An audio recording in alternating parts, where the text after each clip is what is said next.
my dear sister, you too, mashallah, and the brothers here as well. All of us, we want you to be in Jannah. You know why?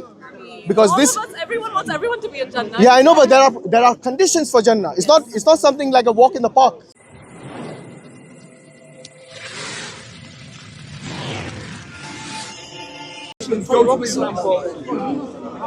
Muslims are not giving them. Oh, this one.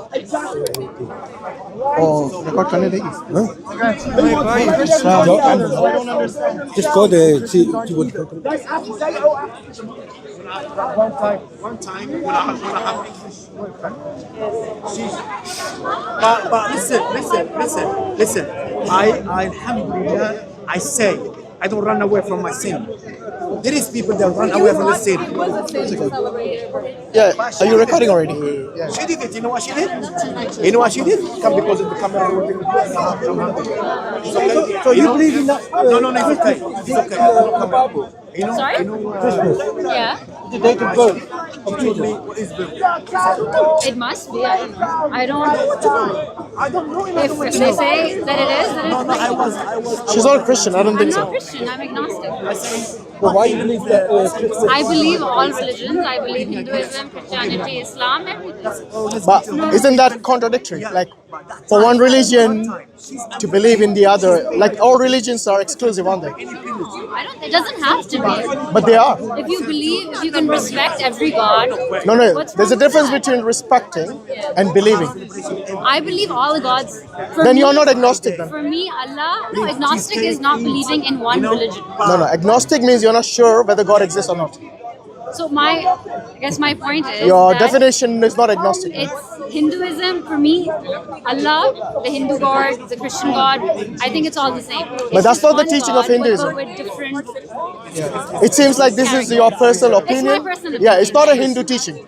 So don't say according to Hinduism that all religions are equal. This is a false claim. No, I'm not saying according to Hinduism. That's my perspective. Yeah. That for me, all religions are the But same. when you say religion, what exactly do you understand by that? Like a structured, sort of a structured program that you follow. Okay, so if every religion has a particular structure, and then you, who doesn't belong to that structure, are basically saying that they all are equal. For you who don't belong to that structure, to claim that they all are equal, isn't that kind of false equivocation? It's a fallacy. Why? Because you don't recognize the structure. I recognize all the structures. I believe in peace. No. If you recognize all the structures, then you would be believing in at least one religion. The fact that you don't means you don't recognize any of the structures. I recognize the similarities in all of them. Oh no, there is, of course. Look, Versus the differences. in fact, when you talk about similarities, you don't even have to be religious. Yeah, the atheist will consider immorality wrong. Yes, so there's difference. When you talk about morality, there's subjective morality, there's objective morality. So how would you distinguish between the two? I don't believe in like these labels. But you use them. I'm using them to explain my point. Exactly. In language, that's the only way you can express by words. Yeah. So whenever you use words, then you obviously have a certain definition for those words. So when anyone says to me that I think all religions are same or equal, I think that's a false equivocation. It is a wrong way to go about it. I know you want to remain as a pluralist, some sort of a pluralist, I don't know, ideology. That's fine. But the reality is very different from just an utopia. You see, guys? Yeah, fair. Yeah. Reality is different. You come from a Hindu background? Muslim. Oh, you come from a Muslim Yeah, I background? grew up Muslim. Okay, so what made you leave Islam? Was there anything particular? I feel like at least the surrounding, my circumstances, and reading about and looking at people in my country or around me. Where are you from? Pakistan. Okay. I started seeing more differences and more reasons that would, I don't know, like separate people rather than bring them together.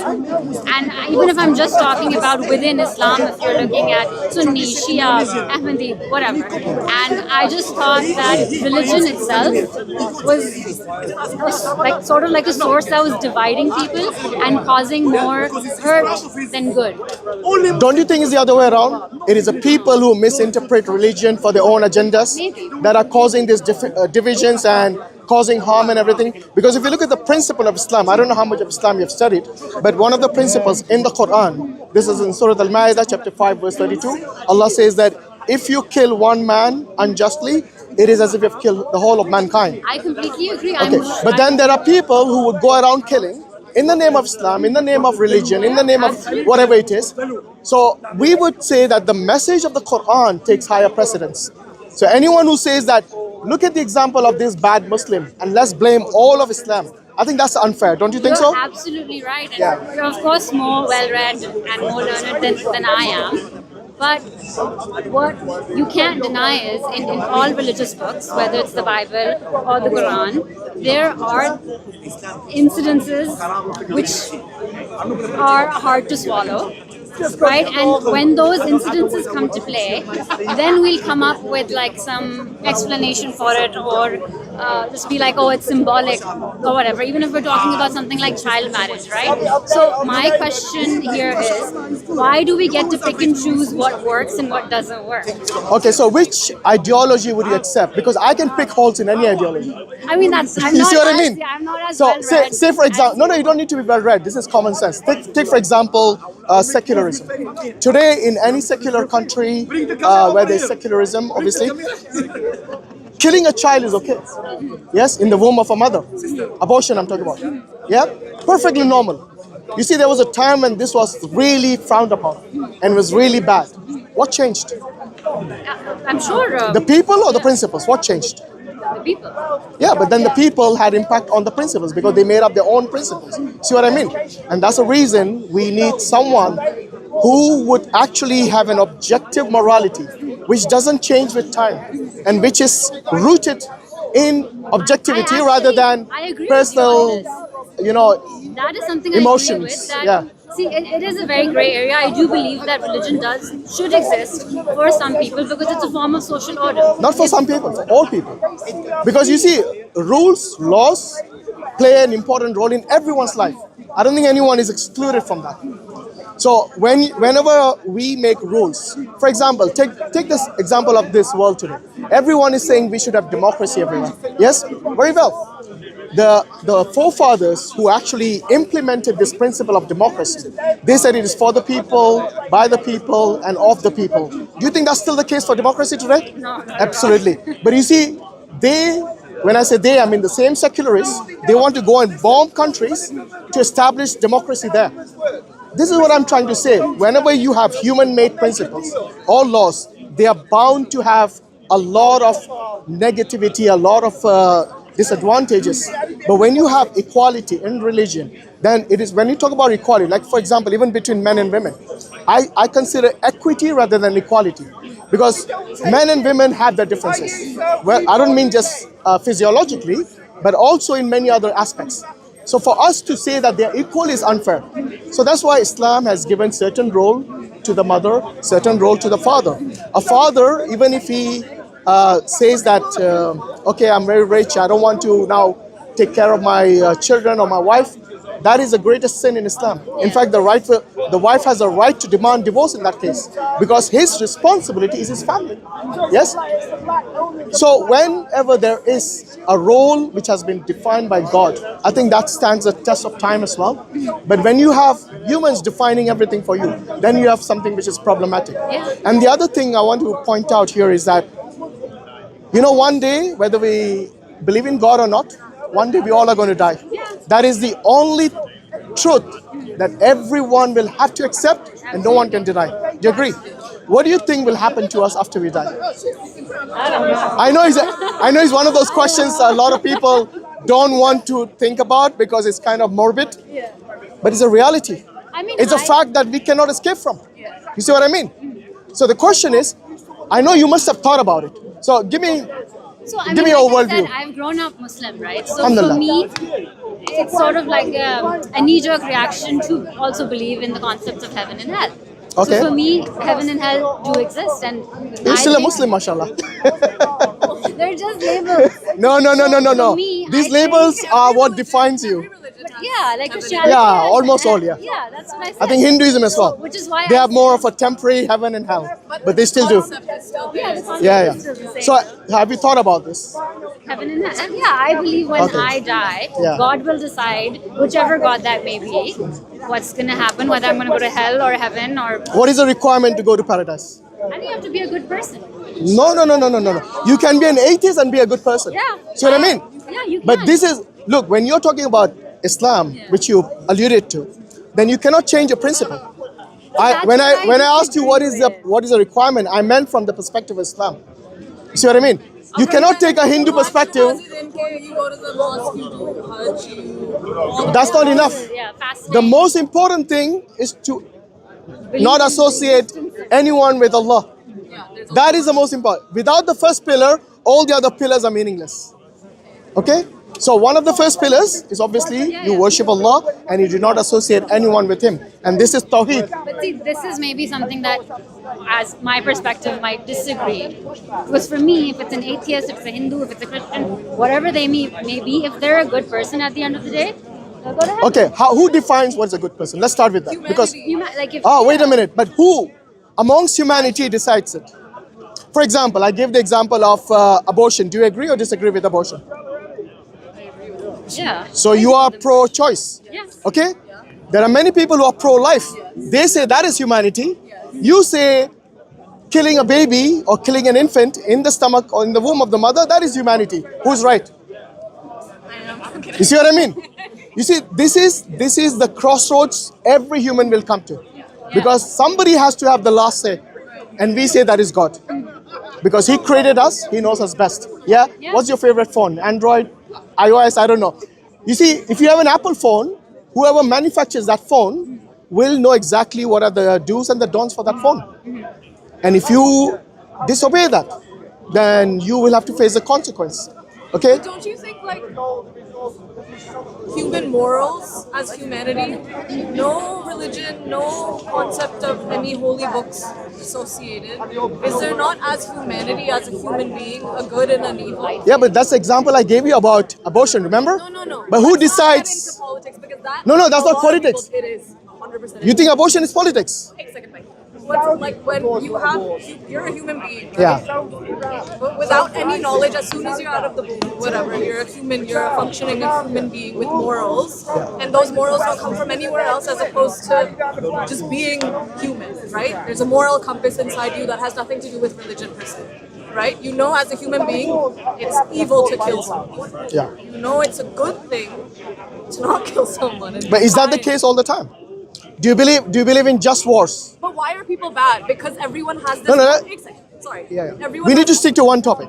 I am talking. Because when you talk about morality, we have to pick one point within morality. You talked about killing. Is killing wrong all the time? See what I mean? Every time you pick up any moral question, you will have to face, is it right all the time? Or is it wrong all the time? I would consider rape wrong all the time. So that is one thing I think we can all agree upon. Okay? But killing, there are just wars. You know, certain times when killing is required because the other party would want to eradicate you otherwise. So someone has to step up to them. That's survival. Yeah. No, not all the time. For You also example, have to contextualize killing. yeah, that's why I said just wars. Remember, I told you, I did contextual. And the reason I asked you, is it wrong all the time? So the question boils down to who decides. But you also, that's why we have a brain. That's why we Yeah, have but to that's know. why, because of that brain, there is disagreement. Of course, there's always. That's the there's point I'm always two making. sides, though. My question is, There's- who has the last say? Who do you think? has the- God. God has the last Of course. Let me give you. That is the only way you can come to a rational conclusion and a decision where everyone will agree, because none of us are going to say you're better than me. How dare you decide what is moral and immoral? Even the atheists who don't believe in God, they have this problem. Because atheists have differences between them. You know, there are many atheists who are pro-life. Yes, many atheists. they see a potential human being who did not do any wrong has been punished for the fault of the parents most of the time. Yeah? Because most of the pregnancies which have been terminated is because it's an unwanted pregnancy. It's not because of rape. In fact, Islam has provisions even for that. There are exceptions where abortions are permitted. Like, for example, in the case of rape, scholars do allow that. So when we discuss things, we have nuances. But when you are someone who has rejected God or do not consider God as the main mediator, then you'll have differences within humanity. The very word you used, we'll have differences, and because of these differences, we have many wars. But listen, when you're talking about rape, abortion being allowed in Islam because of rape, As an exception as to an the rule. exception, Yeah. yes. But it's also in Islam, correct me if I'm wrong, isn't it also very hard to prove the incidence of rape? It is difficult. So lots of women, Yes. at least in my country, Yeah. because they're not able to prove that they were raped. Yeah. So there are different, for example, Right? there So that's why it's today a very many gray scholars. area. No, you're absolutely right. There is a very stringent rule to claim somebody raped you. Okay, because a woman can make a false claim as well. Yes, and that poor guy can get death penalty, because in Islam the rapist gets death penalty, isn't it?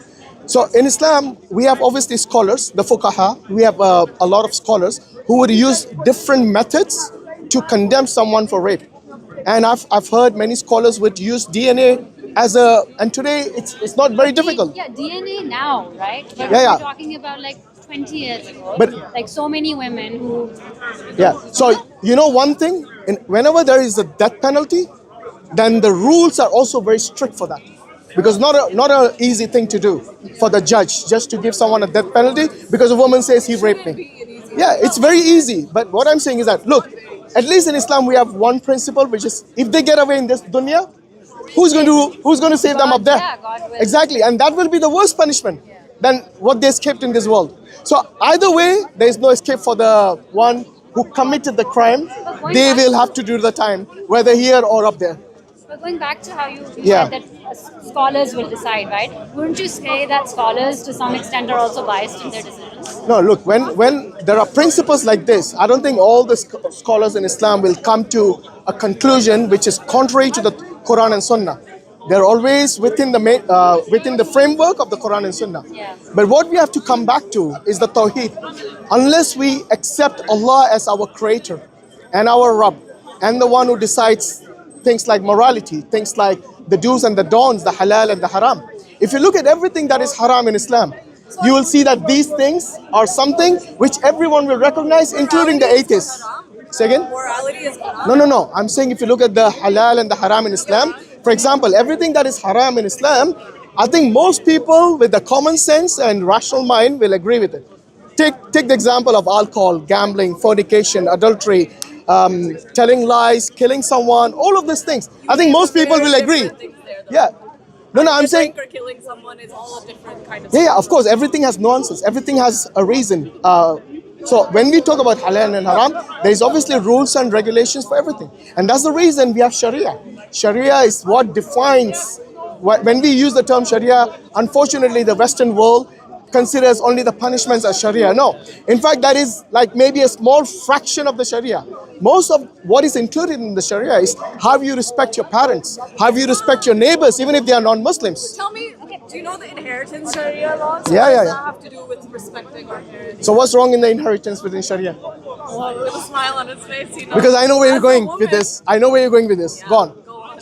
No, go on, make your claim. No, but as a woman, let's say I don't have any brothers, right? Yeah. My father's wealth will go to my uncle and my uncle's son. It'll go to you too. But a small amount. Why should my uncle? No. It's not about a small amount. In fact, because you are the immediate family, I don't think your uncles will get more than you. No, my uncle would get Yeah, more he than me. would. As per the I don't know how it works in Pakistan, but in Pakistan, which is the Sharia yeah. law. Look, I don't know the local rulings over there, but most of the problems people have is between a brother and a sister. So why would the men get more? She has an issue with her uncle. Yeah, I know. But like I said, look, I don't know your personal issue, but I'm speaking generally.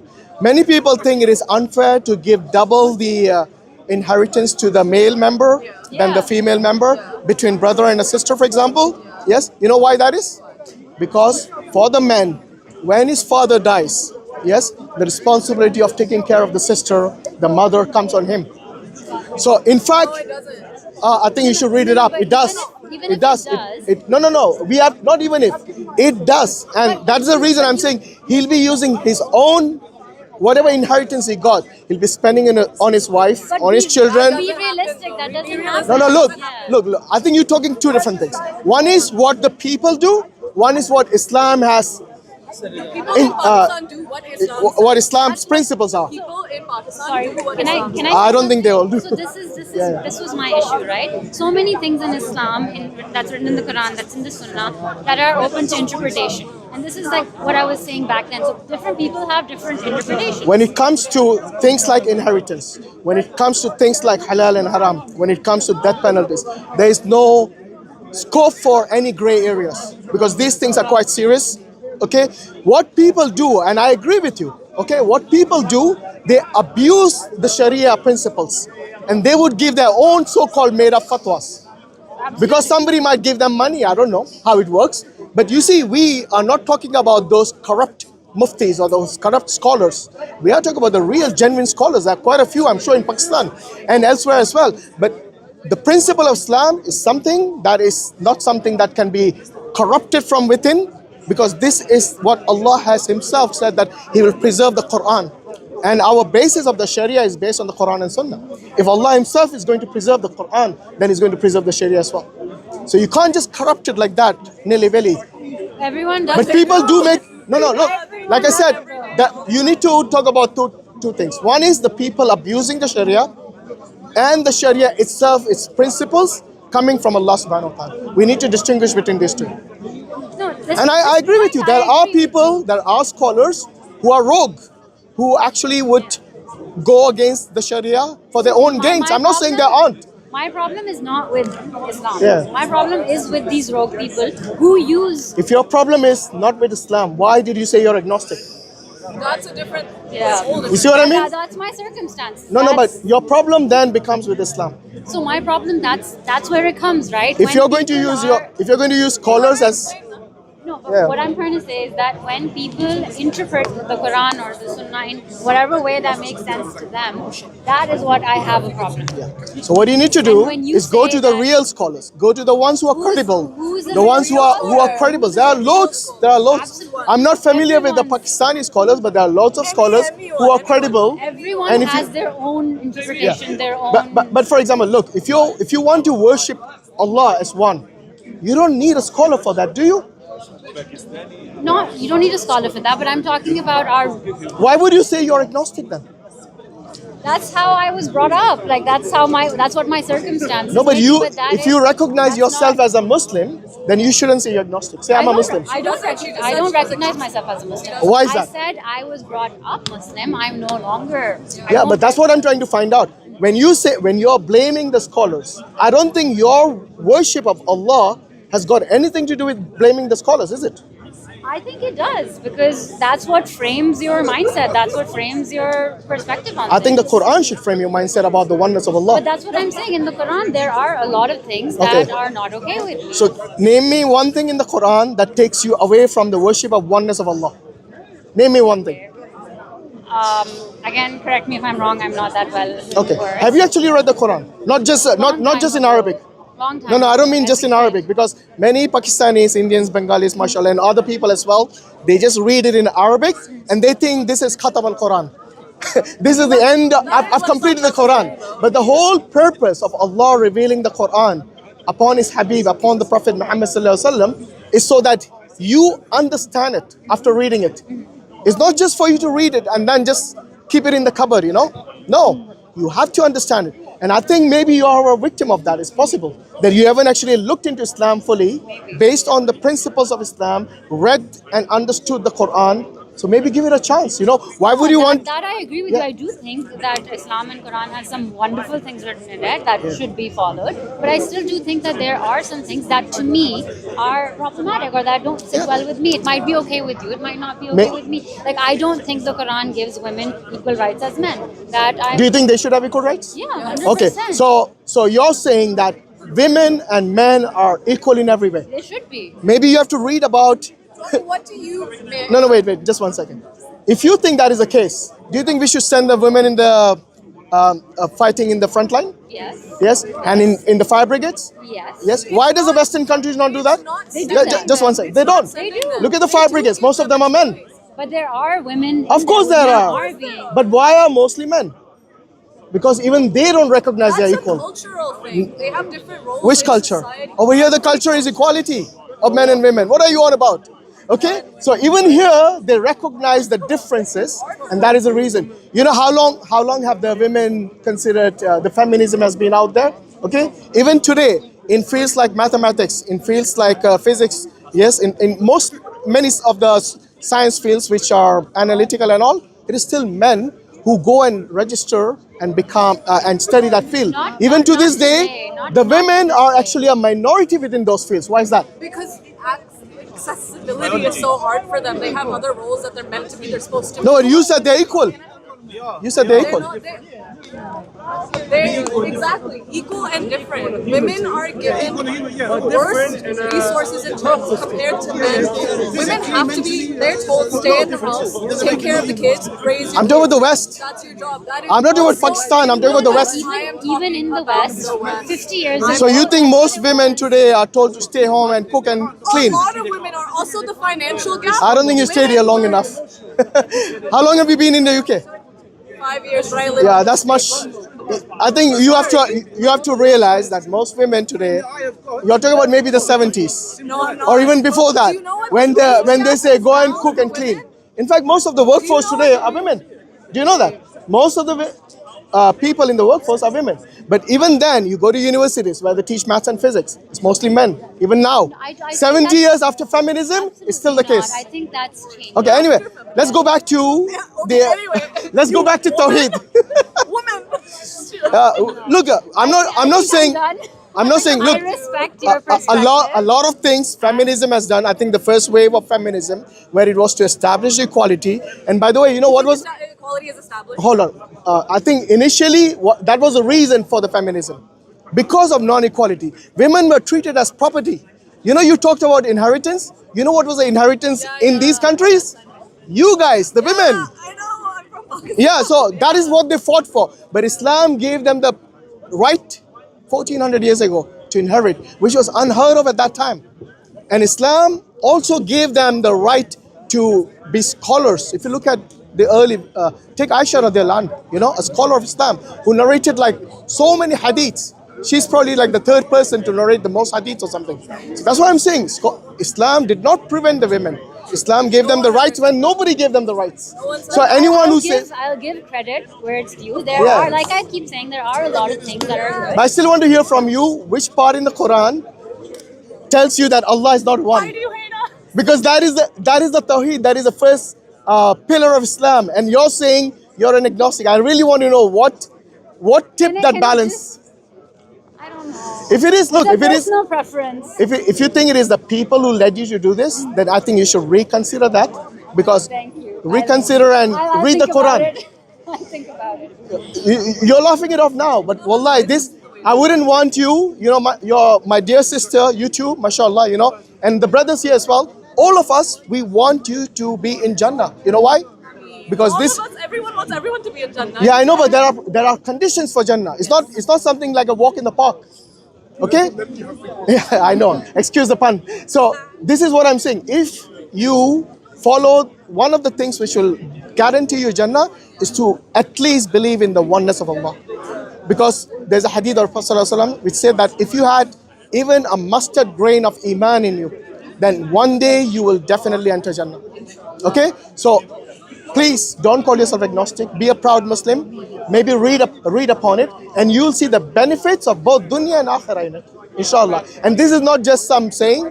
I have actually lived it and I've experienced it in a Western country, and I can say that many of the Western countries, many of the people here, they are genuinely amazed by what Islam has preached about women from day one. You know, the amount of rights that they have been given when they were none. So that is what I'm saying. Look into it holistically, and don't just look at it. Look, I know there are many people who might portray Islam in a negative way and call themselves, you know, an alim or scholar or whatever. But I'm not saying to go and look for those kind of look at it yourself if you want. And then, of course, you have to have the benefit of going to an alim. If not in your home country, maybe you'll find one here, inshallah. But give yourself a chance. Do not risk the akhirah. That's all I'm saying. Okay, inshallah. May Allah give us all hidayah. And thanks for your time. We are ready for Shahada. For this Yeah, I think they are Muslims internally. It's just that they don't want to. new session. Good talking to you. All right, take care. I wouldn't want to force them. I know. Barakallahu feekum. Jazakallah khairan. Assalamu alaikum wa rahmatullahi wa barakatuh.